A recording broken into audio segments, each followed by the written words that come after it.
Chapter 14 Minor Niner. A minor is a person who is still legally a child. Minor also means something that is less than, less significant, less important, etc. I have some vague memories of older kids in high school having a good laugh over the minor niners, as they gleefully called the fresh crop of brand spanking new grade 9s. I'm not gonna lie. The first day of grade 9 was fairly traumatic. From what I've observed, schools around here appear to be way nicer to kids these days for the first day of high school than when I was starting. When one of my kids started, he actually had helper students from older grades assigned to groups they'd been put into, who showed them around school and helped them find their way. When my daughter started, they had an orientation day in summer before the first day of school, and they had a tour around the school to see where classrooms were, and they were given a map. I don't remember ever receiving a map. My first walk to high school felt weird and gross. Instead of crossing the street from the driveway and heading left, I now had to turn right. There were other younger kids I recognized from elementary school walking up the next street. When we got to the intersection at the top of that street, they turned left to head off to elementary, and I had to turn right for the last stretch before arriving at high school. I actually felt a big pang watching those kids. Oh my God, how lucky they were to still be going to that familiar old elementary school we had been in for so long, as I headed off to the great unknown. I watched those few kids walk off down the street with yearning. Somehow my nervous legs carried me to that big, scary 2-story building. I didn't know where anything was. My friend MJ was an angel and a lifesaver. She waited for me to arrive and we walked in together. She helped me find my locker and my first class, and then when the first bell rang, she dashed off in a panic to her first class. My God! I think about this all the time. She didn't even know where her first class was, but she helped me find mine. A million years later, and I'm still blown away. It was terrifying. After the bell rang for my second period, I was on my own. All I remember was exiting that classroom into a great crowded, multi-lane, multi-direction, mega highway of teens, and they were all in a rush, and there were no little kids, and everyone seemed huge. My next class was phys ed, and I had no idea where the gym was. But I heard someone else talk about heading to the gym, so I allowed myself to be pulled forward along that particular current of motion and hoped for the best. At some point during the first day, we were in the cafeteria for a hot blast of new school year school spirit. This involved chanting and cheering for the school and the school colors, and a general whipping up the student body into a frenzy of school pride. I remember standing there finding it less exciting the more we were encouraged to cheer and shout and hoop it up. I actually found it a little unsettling.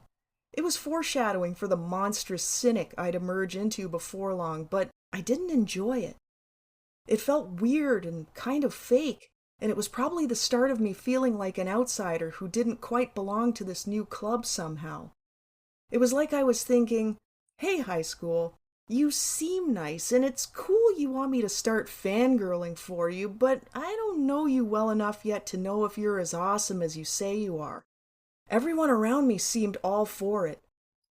By the end of the day, I don't remember anything other than being overly hot and sweaty in my new jeans and short-sleeved blouse I'd tried to look nice in for the first day, and feeling limp with exhaustion from the stress of it all. High school seemed huge and completely confusing.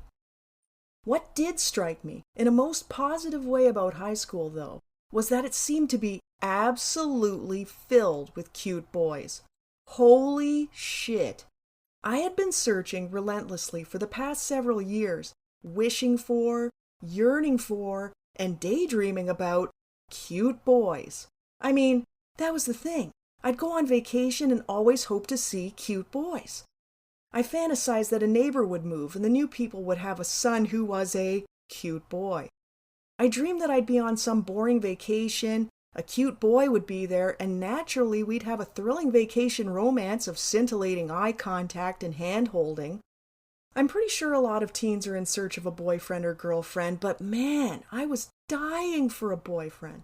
I know, this sounds ironic in light of that 2-week boyfriend fear timer I had, but I was still obsessed.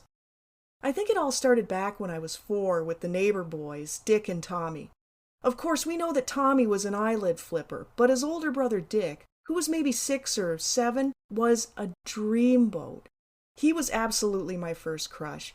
He was so nice, calm and quiet, and so cute. I invited him to come over and play one day, and before he arrived, I set up my seduction scene. I kid you not. I had on a fancy pajama robe over my regular clothes, that was Mom's, and I put on one of my kids' records that had an instrumental version of Born Free on it. I thought that was very classy and sophisticated, that song, and would be conducive to a romantic atmosphere. Dick was hanging out, digging through the toys, desperately trying to find something that wasn't just for girls, when I made my move. I pulled naked Barbie out, shoved her in Dick's face, and gleefully said, "Look at this!" and giggled. Dick was disgusted and annoyed and angrily said, "Quit it!" Things never progressed from there. And then, after years of wondering where the hell all the cute boys were, no offense to my guy friends from elementary school who were perfectly cute but were like brothers almost, I was suddenly in a school that seemed to be overflowing with cute boys. It was a friggin' cornucopia of cute boys. I couldn't believe it. Everywhere I looked, there seemed to be cute boys at every turn. It was too much, and I actually composed a list to attempt to keep all this newfound cute guy abundance straight. They were older, taller, all brand new, and I had a crush on nearly all of them. I did eventually calm down, a bit, but one guy in particular still stands out in my memory years later as someone who absolutely made my stomach flop over: Brandon. Brandon was in grade 12 when I started high school. He was very tall, quiet, dressed nicely, nothing too noteworthy or flashy, had big dreamy eyes and black hair. I thought he was absolutely gorgeous. Apparently, though, after going through a great pile of letters I'd written back then, there were loads of other guys I was infatuated with as well. Grade 9 seemed promising indeed. So what do grade 9 girls do when they have time to roam the hallways a bit? They stalk the guys they're currently in love with. I was thrilled whenever I spotted Brandon and other certain young men in the hall. My friend Rachel, who I became good friends with that year, found out for me that Brandon was on the basketball team. I was never a basketball person, or a sports person in general, but suddenly I found myself attending basketball games and absolutely swooning. I absolutely loved the senior football team. I had several crushes on that team, and Brandon was in football too. So, I found myself outside watching football practices after school and home football games, mooning away on the sidelines, and swooning for those senior boys. I didn't even understand football, for crying out loud, or technically care about football, but I was a great supporter of senior boys football. I can remember standing out there as it was getting colder and colder, wearing my pointy little flats with knee-high nylons instead of an actual pair of warm socks, feet turning into blocks of ice, shivering away as I supported the team. Yay, team! Look at that team spirit. Oh, the yearning. The endless, obsessive yearning. It really exploded in high school. There was Brandon, who was the ultimate senior boy dream, several other senior guys, a bunch of junior guys in my classes I just met that year, guys that got added onto our elementary school friend group, and on and on. I wanted a boyfriend so badly. I wanted someone to love me, to think I was beautiful. I was pretty desperate. Nearly every day while I was super bored in class, I'd stealthily write letters to Julie. She wasn't in all of my classes and we had to keep in touch. She'd be doing her own sneaky writing and we'd exchange our intricately folded notes at some point during the school day. Those letters were full of boy obsession, let me tell you. In grade 9, I really tried to embrace high school, really immerse myself in it. I joined the booster club and tried out for and made it on the volleyball team. The Booster Club was a group that made posters for various school events and decorated for school spirit, etc. It actually kind of sucked. We had to make a lot of posters, and it was kind of a pain to have to tack them up all over the place. The kids in charge were not particularly friendly and were very bossy. Volleyball didn't really go as I'd expected either. When I was on the team in grades 7 and 8, it was a bit scary and stressful at times, but I was a decent player. My underhand serve was actually really good, too. The teachers were supportive, and the team members were all kids I'd known forever anyway. High school volleyball was another story. Our assistant coach was a junior guy who, yes, was cute, but who had very little sense of humor when he was in coach mode, was extremely serious about volleyball, was a freaking drill sergeant at practices, and was a little bit scary. Practices could be before or after school. Heading off to school alone in the winter while it's still black outside and the sun hasn't come up yet was a fairly disconcerting experience. A girl who lived around the corner and up the road from me and I became friendly since we were both on the team together. She was nice, and it felt better to meet up with someone once I'd made it up the dark and scary street. But the worst thing was that our coach banned us from doing underhand serves. We had to serve overhand, and she wouldn't budge on that. I straight up sucked at overhand serves. I couldn't find the physical mechanics to propel that ball forward with any force and make it go over the net consistently to save my life. Coach was adamant though, no underhand serves. So games quickly became a nightmare. I'd get up there at my turn to serve, crank my arm back, shoot it forward, hit that ball with the heel of my hand, and it would hit the net or not go over at all. It was a failure almost every time. I was a good player otherwise, but my serve sucked so much. It was so stressful and so humiliating. I would spend entire practices just working on my serve, and I couldn't seem to figure out how to do it. They started sitting me out during games.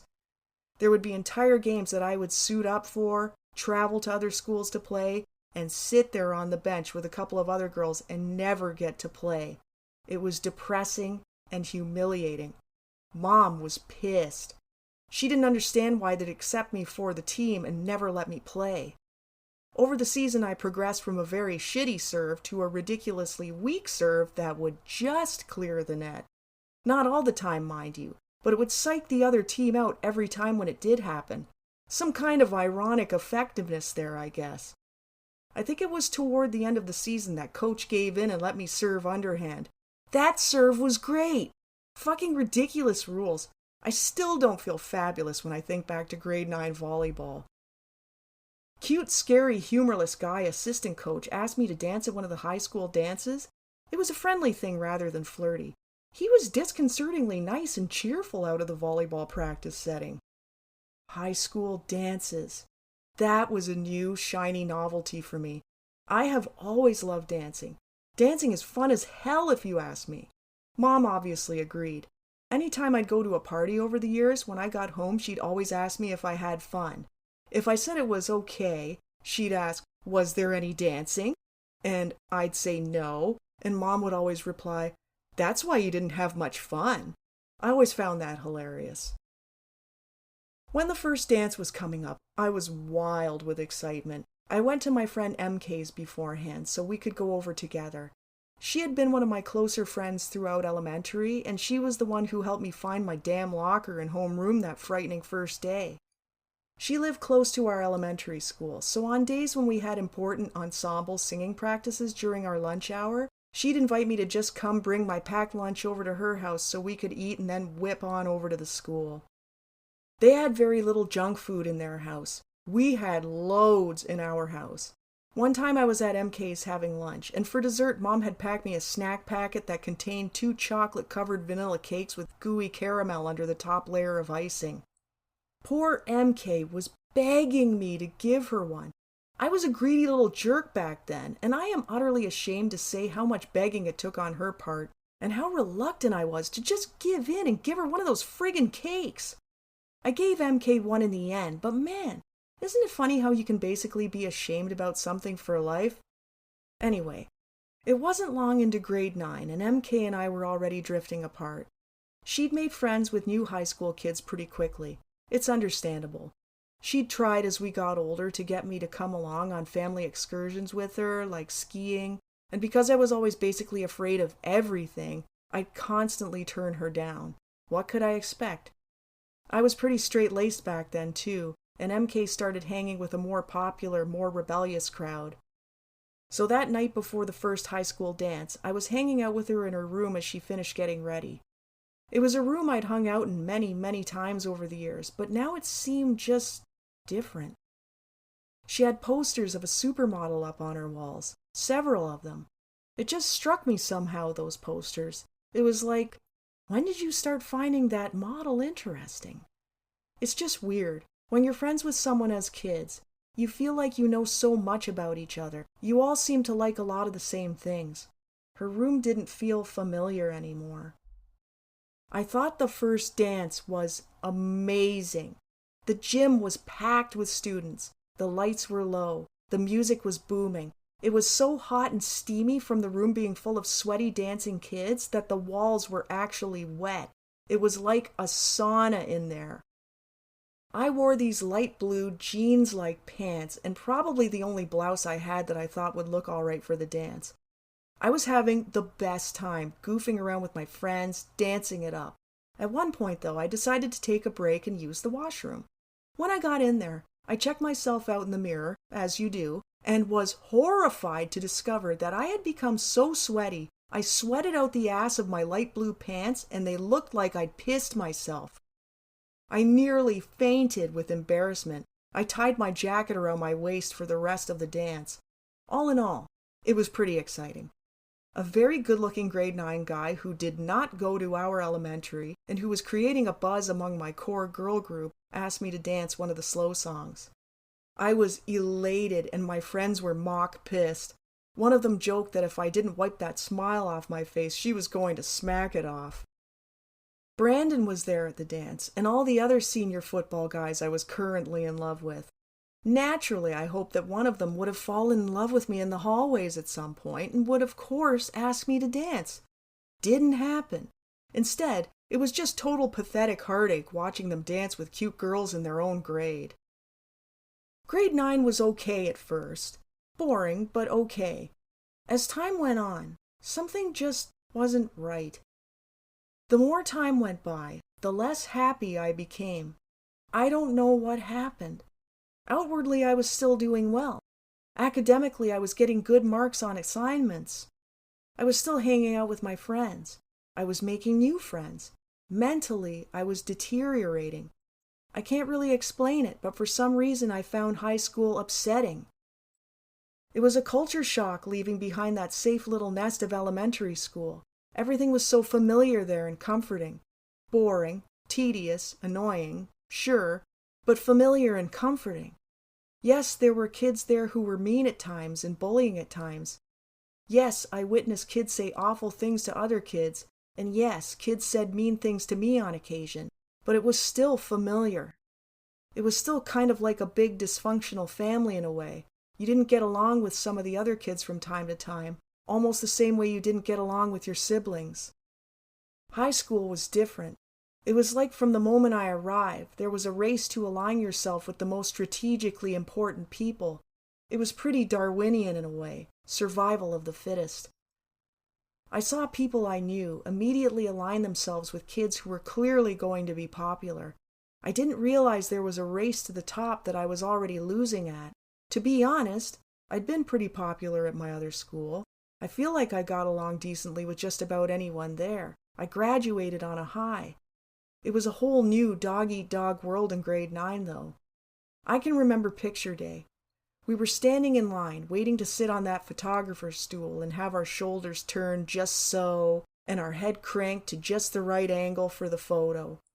None of my elementary friends were in line near me. I felt shy, but wanted to try to be friendly. "I hate picture day," I said cheerfully to the girl right near me. "It's so awkward." She actually looked me up and down with a little smile on her face, turned away from me and to the other girls near her and said loudly, "I love picture day. I love to get all dressed up for it." I was stunned. It was actually like a scene from a bad 80s movie. It's super naive, but that really threw me for a loop. In elementary, we barely gave a shit about what we wore to school.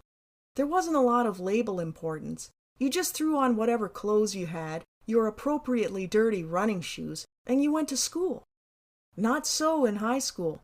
The label on your clothes was suddenly everything. I couldn't have competed if I'd wanted to. My parents had neither the money needed nor the interest in funding a drool-worthy, super expensive teen wardrobe. I just had to try to kind of fake a certain level of style. The popular kids all had the designer labels, the designer perfumes and colognes. They didn't seem to have zits or any social insecurities. They had loads of confidence. They went out for all the social clubs and important sports clubs. They all seemed to quickly and instinctually link together. They were beloved by many of the teachers. They were often loud and obnoxious. They got drunk before the high school dances. Many of them weren't particularly nice. Some of them were downright jerks. I was confused. How was it not obvious that a lot of these people were not kind, but acted shallow and cruel? There was a really popular girl who was not nice at all. She made fun of kids who were not near the top of the social ladder. My guy friends confessed they thought she was hot. I was floored. To me, back then, it seemed like high school was run by a big clique of people who were just not kind. It bothered me then. It bothered me a lot. It bothered me a great deal that people were so popular because they had the right clothes. People who were often willfully unkind.